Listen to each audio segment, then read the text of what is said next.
And we are back with the fourth segment of the GSMC Sports Podcast presented by the GSMC Sports Network. And in this fourth segment, I'm going to be talking about Mike Evans and his expectations to return in Week 12. It's going to be a little bit of a shorter segment because I do want to save time for the fifth segment, which is going to be a little bit longer. I'm pretty sure it's going to be longer, so be sure to stay tuned for that if you guys are interested. Towards the end of this segment, I'll reveal what that fifth segment is going to be.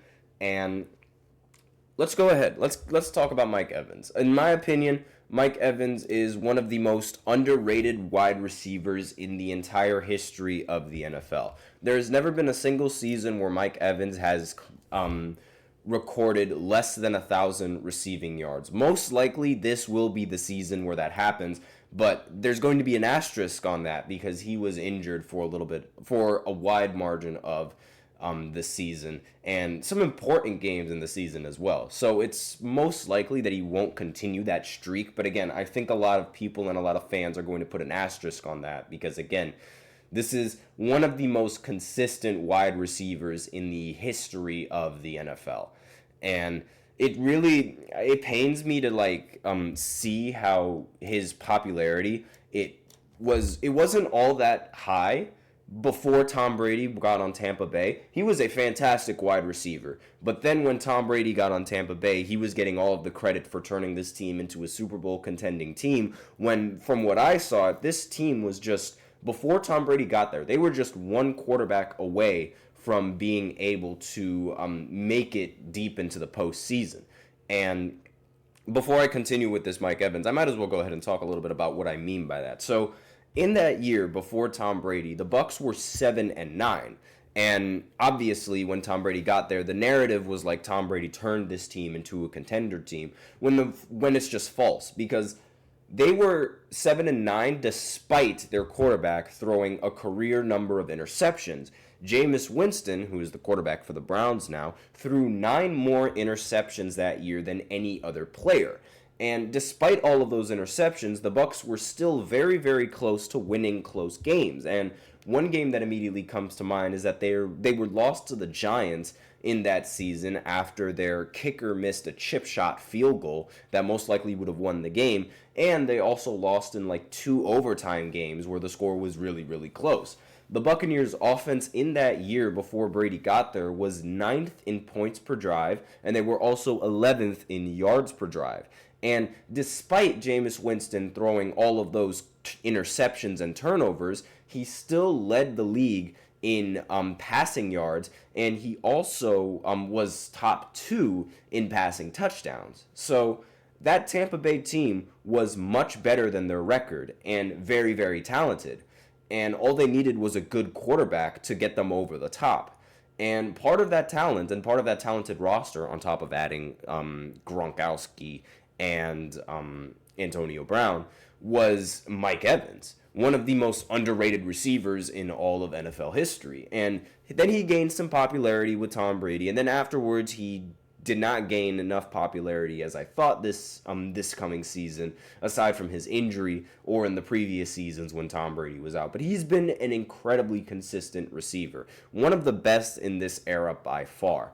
And he got injured earlier in this season. The Bucs are now 4-6, and despite being 4-6, they still have a shot of being able to win their division.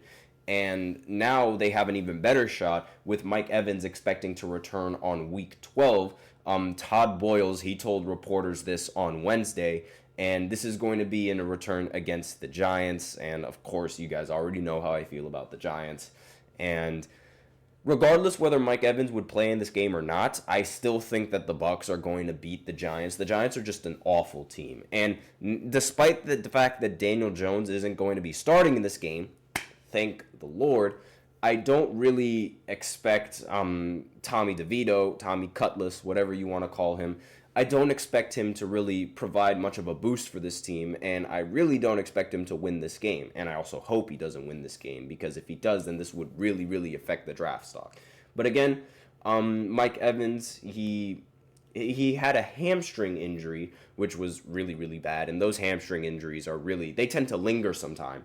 And the news would be it was great news for their quarterback Baker Mayfield, who relied heavily on Mike Evans and was a trusted target since arriving in Tampa a year ago, and has been forced to find new avenues since the loss of Evans and Chris Godwin in Week 7. Like, they both ended up losing those two rather respectable players. And he's the tight end, however, for Tampa Bay, Cade Otton, he benefited from getting a lot of targets from Baker Mayfield in this game since Mike Evans was off the field. And according to Mayfield, he's liking what he's seen from Evans recently. In a quote, "From what I can see, good. Just talking to him. He seems really positive about it," Mayfield said of Evans, who was limited in practice on Wednesday. And you guys know Mike's a pro. He's going to do everything he can to get back out there with us and fight for this team as we take it one game at a time. And they ended up, this is like, now would not be, it would be no better time for Mike Evans to return than now. Because the Bucs, they recently faced 2 straight losses in, I believe they were division losses as well. They lost to the Falcons. And the NFC South were it's still up for grabs. I mean, the Bucs, they're going to trail the Falcons by 2 in the win column and in the standings, and can move within a game with a victory on Sunday, with Atlanta being on its bye week. So this is a very, very important game for the Bucs, and they really need to win this one. And if they win this one, this could propel them into leading the division and ultimately hosting a home playoff game. So we'll see how it goes. A home wildcard game, excuse me. We'll see how this goes. But that's all that I really have on this 4th segment. Again, it was going to be a much shorter segment because we still have to see whether or not. But he's expected to return this Sunday. So with that out of the way, let's go ahead and get into the 5th and the final segment, which is going to be a recap of all of these NBA games, as well as my predictions going into tonight's games for the NBA. So I'll be right back after this short break. Be sure to stay tuned.